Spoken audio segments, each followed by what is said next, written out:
With over 10,000 subscribers and just over 1.4 million views. He's got 62 videos waiting for you to watch. This is the man, the myth, the legend, the Blueline Hockey. Welcome to the show, brother. Thanks for having me. Pleasure to be here. Yeah, so I reached out to you and you got back to me, so I appreciate that. We'll kind of start off where we always do with our new guests and just asking where your allegiance lies. What's your favorite hockey team? I bleed blue and green, so Vancouver Canucks till I die, and I don't even care about any other Canadian team winning the cup. It doesn't matter to me unless it's Vancouver, so Canucks Nation until I die. So then if you had to choose, who would you pick as your favorite Canucks player of all time?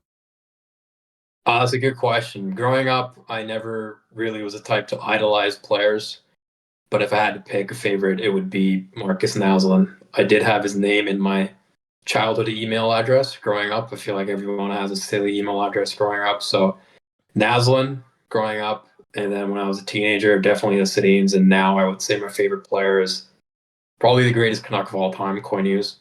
So yeah. Yeah, it's getting easier and easier to give him that title already. Yeah, it's his last year. I didn't think he'd be able to come out and have a season better than his Norris season, and now it's like he's lapping Cale Makar, which is 2 years ago I would think you'd be crazy to say that, but now I think he's the best defenseman in the league by a good margin over Makar. Yeah, I'm having trouble convincing my regular who sits at my bar, who's an Avalanche fan, that that's the case now. But eventually, when Quinn Hughes wins the Hart and the Norris, I think he'll have to admit it. Yeah, just give me a call when he's in there. I'll give him a little rundown. Sounds good. So if you had to choose, then going back into the history of the Canucks, what would you say is your all-time Canucks favorite moment? So it's actually changed this year, but growing up, this is a pretty rare one. Game 7 in 2007, Trevor Linden tipping it in from a Matthias Olin point shot against Marty Turco. That was his second to last season, and he was still scoring big goals in Game 7. 13 years after I was born, which is pretty impressive. And I met him recently, actually, at the Club 16. Very cool. And I told him that. I said, hey, my favorite Canucks moment of all time was when you scored against Dallas. And he said, oh, that's really funny. No one ever brings that one up, but my son has been asking me about that one recently. And he's obviously, everyone knows he's an awesome human being. He signed my jersey, got a picture with him. So that was neat. However, you'd be hard pressed to find a Canucks fan who's not going to say their favorite Canucks moment of all time is Brock Besser tying it up in Game 4 against Nashville recently. That was insane. Like the whole third period, I was at my friend's house. We didn't talk. We were just like slowly sipping on our drinks, and we thought, okay, you know what? We got game 5 at home coming up. Tied series. We still best of 3. We still have home ice advantage, but Brock scores and then Lindholm in overtime. I think that's hard to top. It was surreal.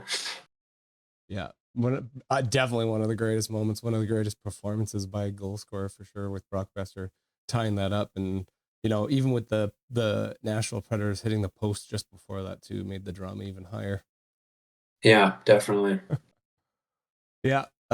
Yeah, people forget about Trevor Linden. I think the interesting thing I found about him is I Googled it, or I went on this website, StatMuse, which is great. I think he's tied for 6th highest points in Game 7s in NHL history with Wayne Gretzky and Mark Messier. That doesn't surprise me, and I use that website quite a bit. So I will endorse that website for any young hockey creators out there. Yeah, you can. It's one of those ones you can pay for, or you can do it for free. But I mean, the stats you can get for free are good enough. You don't even have to pay for it, so it's a really good one. Yeah, that Puckpedia, Cap Wages, Natural Stat Trick, and I'd say Money Puck are my go-to for like hockey stats. Yeah, it's good to have resources like that. Definitely. So the name of the channel, the Blueline Hockey, how'd you decide on that one? It was between that and benders and beauties. So a bender in hockey is like someone whose ankles are just like you can't skate and they're just flexed out. And then my cousin was like, that might have a negative connotation, so you might want to pick something else. Yeah. So I chose the blue line. I played forward growing up my whole life, and then I switched to defense. So it was kind of just like a natural, I'll just call it the blue line. Has like a kind of like a magazine, old school magazine vibe to it. So yeah, it chose that. I knew I wanted the word hockey in there, so it was obvious like when you see the title what you're gonna get in the video. So that's what I chose, Blueline Hockey. Yeah, I've kind of gone the opposite way, which essentially I had nothing is perfect as most of my social media stuff. But obviously, nothing is perfect is a pretty common phrase. So that's why it's nothing is perfect with a zero as the O is a zero and nothing, which I think the Gen Z kids like that. But Yeah. it's definitely caused some issues. So having it with hockey your name is definitely a smart way to go. Yeah, I came across your channel during the preseason. You were streaming, and the Canucks weren't streaming that game. Actually, they were. They I just were. couldn't find it on YouTube. And then I found your stream, and I wasn't sure what it was until I clicked on it. But now I'm glad I clicked on it. Yeah.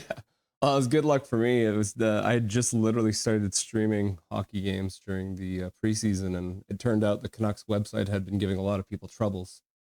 So I took it upon myself to take that content, put it right on YouTube, and luckily, since it was not anything on Sportsnet or any of the official partners, then there was no copyright issues on that because it was just coming through Canucks.com, and it blew up the channel a little bit, so that was good to have.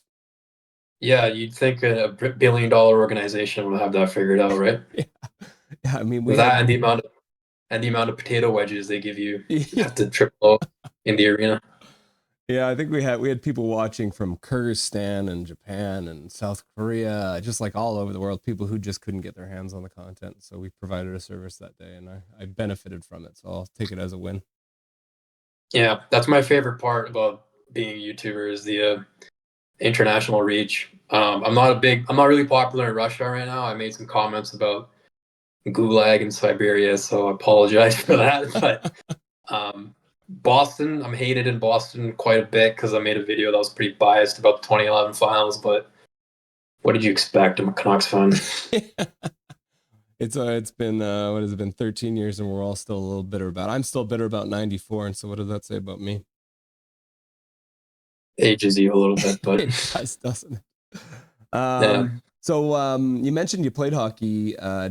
We've asked about your favorite Canucks moment of all time. Do you have a favorite moment in your own playing career? Oh, that's a good question. I was never that good. I always played house hockey.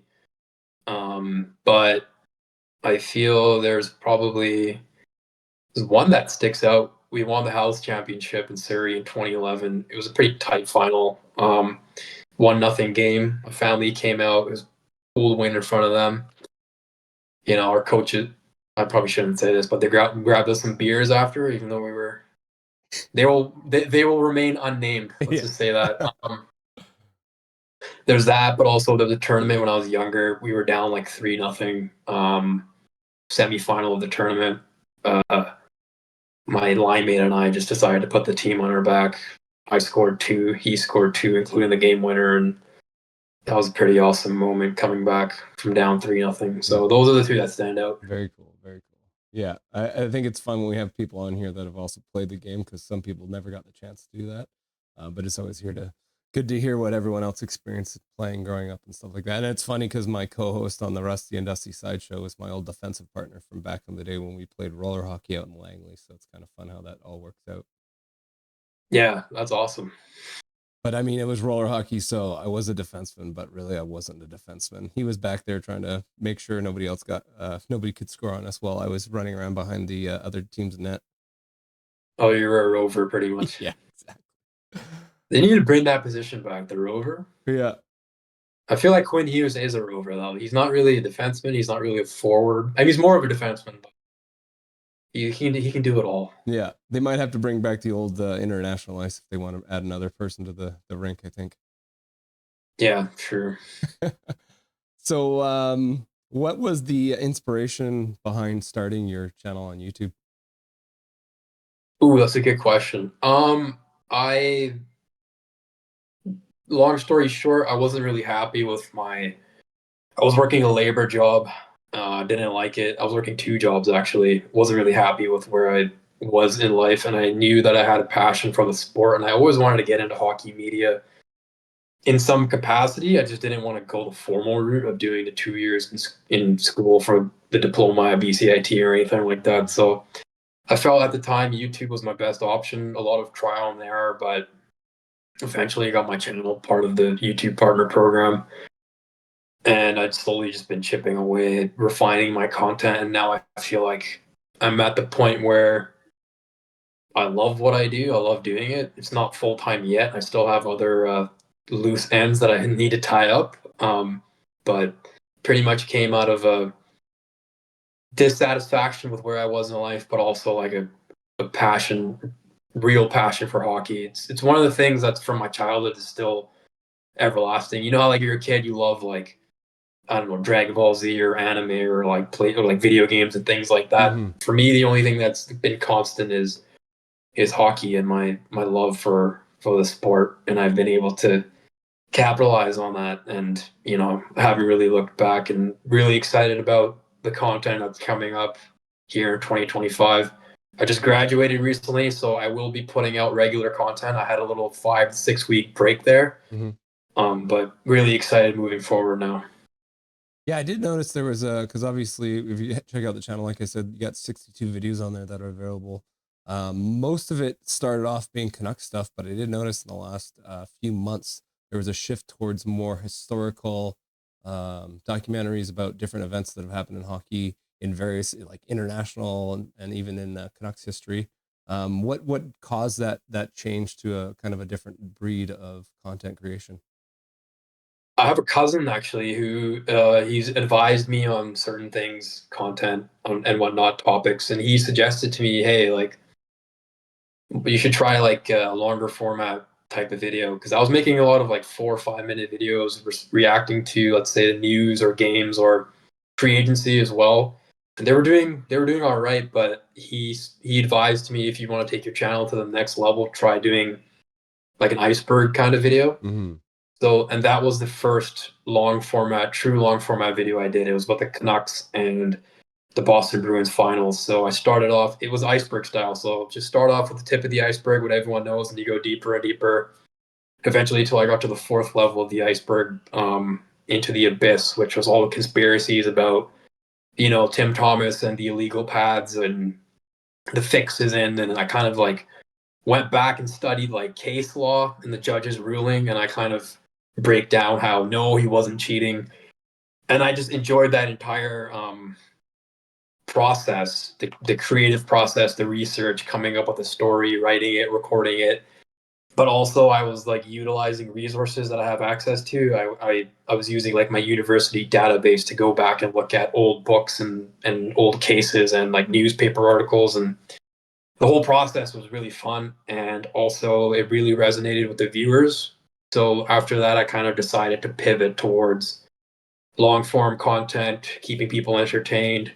I feel like I have a decent radio voice too, so I can hold people's attention for about 20, 25 minutes. And then obviously being a patriot, I love my country as well.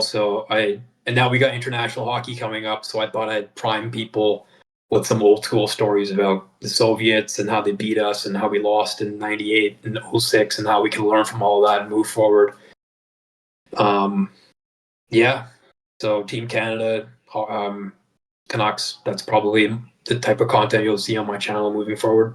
Yeah, I was gonna say if there's any example of why you're a good guy to watch, because you can prove that you're unbiased, is from your video about the '96 Olympics, where you said Trevor Linden probably shouldn't have been on that team. And as a Canucks fan, to say that, it shows that you really do have a finger on the pulse of what the reality is of the situation. Regardless, like me, I'm the crazy person who says that he deserved to be on the first line because I'm a little obsessed with Trevor Linden. Yeah, I really put my neck on the line when I said that, because he actually scored the tying goal against the Czechs Yeah. in the semis. So that was quite the statement to make. Yeah, it's funny because it's one of those situations where he really didn't do all that much throughout the entire tournament until that one moment where he ties the game up and sends it to overtime, and that's when the opportunity for Crawford to have Gretzky sitting on the bench for the shootout really came out. Yeah, and also, and I don't know if you've seen my '06 video. I just came out a couple days ago. I did criticize Gretzky for choosing Bertuzzi to be on that team. He shouldn't have been anywhere near that roster, to be honest. Him, Chris Draper. I criticized the selection of Shane Doan, even though he scored in the final against the Finns in the World Cup in 04. So yeah, sometimes I put my neck out there, but I think that's the good thing about my channel. I don't really take the safe route. Yeah, exactly. No, we appreciate the honesty when it comes to that kind of thing. So, Thank you. so we've got a minute here before we got to get back into the game. How are you feeling about the Canucks in general so far this season, this tumultuous season, I'll call it? In a minute, it's hard to summarize all of that in 1 minute. So would gladly come back on the channel another day. Yeah, sounds good. Okay, number one issue, they need to get a top four defenseman. Mhm. It's obvious. I think right now, obviously, Marcus Pettersson is week to week. Maybe you can get him on a cheap trade. I don't even think you need to throw in first. I feel like a Hoglander in a second, Hoglander in a third, and a B-level prospect should be able to do it. But then again, Pittsburgh's on a run right now, so they kind of they're 6-3-1, so they think that they have a chance to make the playoffs. So they might be foolish to keep him. Provorov is going to be controversial amongst the fans, and I don't want to give him $7 million over the course of like 7 years moving forward. Mm-hmm. So I'm not sure about him, but I think what's going to happen is they're going to surprise us. They're going to find someone like the way they found Philip Roenick, someone completely off the radar. I think Hoglander is gone. They've kind of like they don't want to pay him 3x3 after this season, so it'll be Hoglander and someone for a top four defenseman, and then the team will. Then you have a better sense of what this team is really like, and then Roenick comes back as well. But the key is they got to get production out of Pettersson and Miller again. It's if those guys put the drama aside, like everyone has coworkers that they don't like. That's not an excuse not to perform. And Pettersson, obviously, with his tendonitis, it's still bugging him because he should be a guy that's on pace for like 110 points, and he's not even point per game right now. And yeah, it's down the middle, and it's one more top four defenseman, and then you can really criticize this team. But for right now, they're kind of just holding their head above water. Yeah, when I've been chatting with my co-host Dustin, that's just the constant. Like, we don't know who this team is at this point because there's been so much change in the lineup all season long. Dakota Joshua wasn't in to start. Demko's just getting back. Now Hronik's out until probably February, if not longer. So it has been really hard to get a finger on the pulse as to what this team is and what they're capable of. But with everyone now back in health, we essentially have the forward core that we're going to have. So I agree with you completely. Top four defensemen, Hirona gets back healthy, and then at that point, we can really judge this team for who they are for the season. Yeah, plus there are positives. I know I just came off pretty negative, but look at Sherwood. He's going to be great in the playoffs. You got Lankinen backing up Demko if anything happens to him. Myers looks decent. Soucy's rounding into form as well. I don't trust Juleson in the playoffs. I think he's just seeking out hits, so they might want to address that maybe with a guy like Cole McWard, see what you have in him in the AHL. But yeah, once Roenick is back, add another defenseman, then we'll see at the trade deadline where this team is at. Cool. Awesome, brother. Thank you very much for joining the show today. And like I said to everyone watching, make sure you go check it out. I've got a link in the description. And like you said, we'll have you on again sometimes. We can do some more breakdown for the Vancouver Canucks. Awesome. It was a real pleasure. Thanks for having me, and I'll gladly come back around. Nothing is perfect.